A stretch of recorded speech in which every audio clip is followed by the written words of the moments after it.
joining me in his usual Tuesday spot is Jim Mora in Tuesdays with Mora here on the Rich Eisen Show. How are you, Coach? Well, Rich, how are you? I'm doing fine. Did you get something to drink? Are you fine? Are you parched? Are you ready to go for this? My 60-second break was great. I was able to take a sip of water and ready to talk to you now. Hey, Jim, just so you know, you are on the show right now. No, Nick. He's aware that he's on the show right now. See, Chris Law normally who picks up the phone and talks with you, Jim. How would you rate the process of the phoning in and the handling compared to recent shows? Is it any change? Is it any better? How was that? No, I'm going to say that you were actually 2 minutes early, which is good. Okay. I think it's been pretty darn good. I think there's a sense of urgency finally. You know, I think sometimes you get a little complacent in your job, and then someone else steps in and does it for you and does it a little bit better, and hopefully, you know, you get a little kick in the butt and you get going. Well, that's the way I run this ship, Jim. As you know, I run a tight ship around here. You are a tough taskmaster. Yeah. Don't cross Rich. Well, you know what? Think about being complacent. That's right. You can't because I can't have it. I won't have it, to use the Mike Singletary phrase. So what is your? This is a big week, obviously, and those in the media say this is just obviously crosstown rival stuff, and that a win in this game affects recruiting, certainly with your crosstown rival. Is that a fair assumption? I don't know. I mean, I don't know. I think for me, my mind is on a win in this game, you know, gets the team that wins to the Pac-12 championship game. Mm-hmm. So that's kind of what I'm thinking about. I'm not really thinking about how it affects recruiting right now. I think our eye needs to be squarely on the effects it'll have immediately with regards to continuing to play Pac-12 football. So that's what we're thinking about. So you're too high class and you don't want to show up the opponent and give them bulletin board material. Your answer could have been, well, I haven't lost to USC, so I wouldn't know how it reflects recruiting negatively. You could have said that too, Coach. You know? Yeah, I didn't. I know.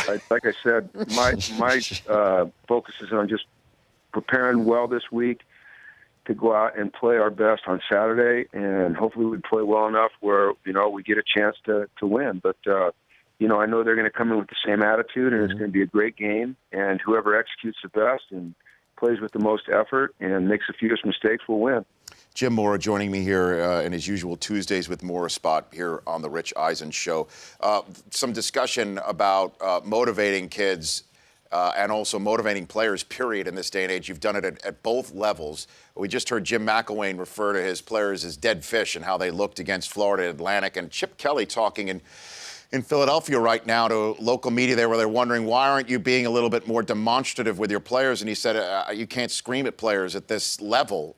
What is your philosophy on motivating the 21st century athlete, Jim? It's fluid. I think every athlete is different. Every team is different. Every situation is different. I think that you have to trust your instincts, and I think you have to know your players and your team. And I think that with regards to Chip Kelly, just because the public and the fans and the media doesn't see him chastising his team or being demanding or being tough doesn't mean that it's not happening behind closed doors or in meetings. You know, there's a lot of things that happen out of the public eye that coaches do, you know, both encouraging and sometimes being demanding that people don't see, you know, and so that people assume that, well, this guy's not very tough or demanding on his players, and I don't think that that's always accurate. You know, there's some things that you don't want people to know. You know, there's some things that you don't want to do in public, and then there are some things that you want to do in public so that you can demonstrate it. I think Chip's had a lot of success.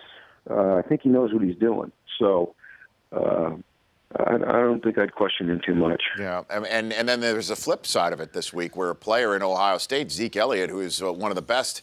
I'm probably going to be calling his name at the Combine in a few months in February, where he called out the coaching staff and Urban. Yeah. So what did you make of that situation and how Urban handled it? Well, I think this, Rich, is that what I have tried to do with regards to the media or the fans, or when I have to say something publicly about the way we played in a game, is I try to use the word perform rather than play, because I think when you use the word perform, you're including everybody. You're including the coaches, you're including the players, you're including the trainers, the equipment, the video, everybody that has an effect on that game on Saturday. When you say the word play, I think you're pointing the finger squarely at the players. And the modern day athlete is a little bit different than they used to be. And there are those, like Elliott, obviously, who maybe in his past, he has felt criticized and he lashed back out at it. I think if you keep it inclusive when you're talking about the positives or some of the struggles of a program and you say the word perform rather than play, that you can avoid some of those things. It's all of us. We're all at fault, but nobody's to blame. Interesting. You ever heard that one? We're all at fault, but no one's to blame. It sounds like a fortune cookie in a way that I might have gotten, but it is true though. You're absolutely I got that correct. last night at Panda Express. There in Westwood? Is that where you hit that late night while you were looking at film? Pretty much. Yeah, I like just it. have an open fortune cookie. But I mean, so and I know the coach. Most coaches will say, "Look, every game is important." Michigan's got Ohio State this week. You've got USC this week. Do you need to express it to your players in any way, shape, or form that this is bigger than most, Coach? No, they know. I think to the contrary, sometimes it's important to calm them down a little bit and make sure they realize that it's about practicing hard and performing well on Saturday and executing and being in the right mental space. And the hype isn't going to win you the game. What's going to win you the game is going out and performing well and executing and taking care of the football and running the ball and stopping the run or affecting the passer and taking care of your passer and taking care of the football and trying to take the football away and tackling well and breaking tackles. It's not about the hype. And I just want our players to be poised and in a really good spot on Saturday.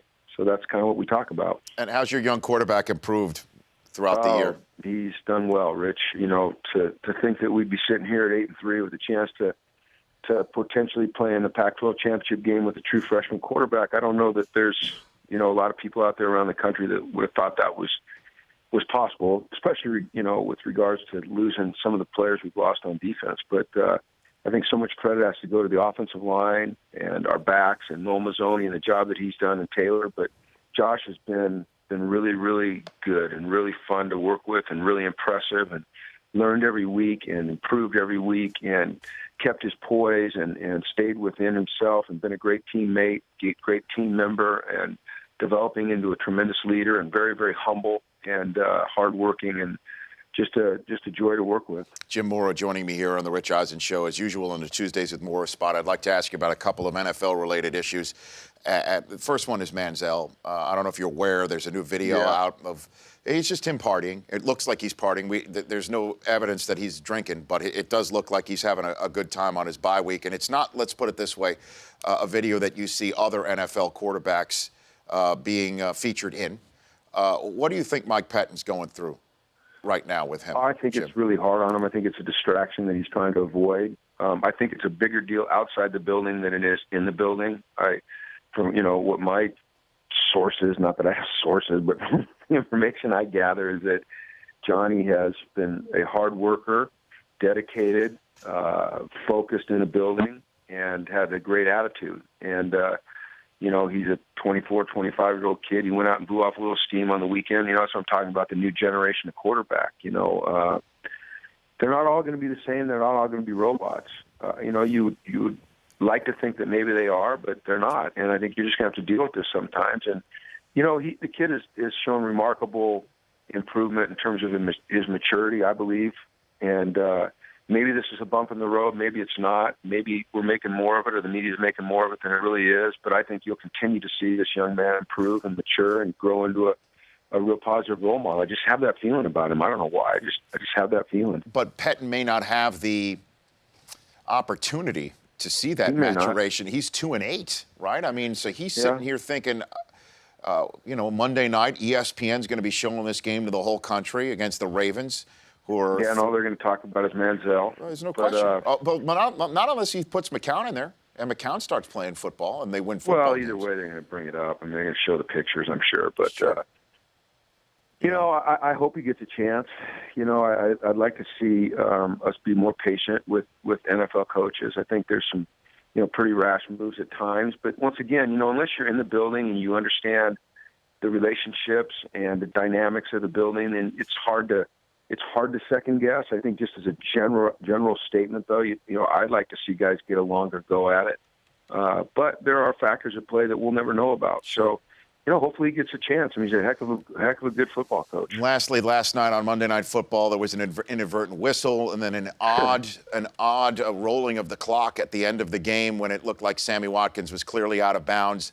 Are you of the mindset from your years of being involved in the NFL, are you of the mindset that making referees full-time employees would actually help the situation? Absolutely, 100%, without a doubt. I think that it would help.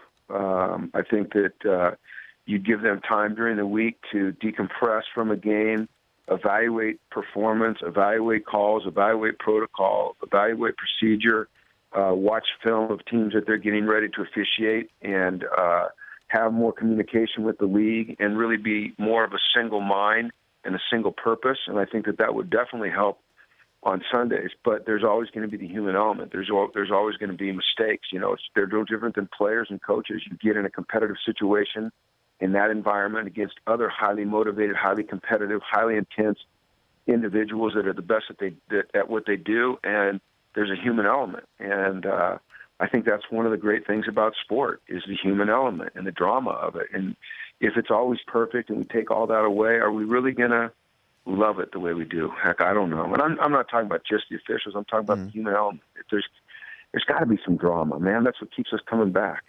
And there's certainly going to be drama in the Coliseum this coming Saturday. Thanks for joining the show again, Jim. Good luck on the weekend. Thank you, Rich, and good luck to you as well. I know that it's a big one for your team. Oh, my gosh. Oh, gosh. Are you going back there? No, I have too many football-related jobs to prevent me from going back there. You've got that other thing you do. Yeah, I'll be here. I don't know where I'm watching it yet, but I'm just loving it. It's just great. It's certainly, that it means so much, and there's a possibility for a 10th win, and it's just great. You're right. It is good. I love it. Fantastic. Well, have a great weekend. Thanks, Jim. You too. All right. That's head coach of UCLA, Jim Mora. The Rich Eisen Show, weekdays at noon Eastern. On Audience.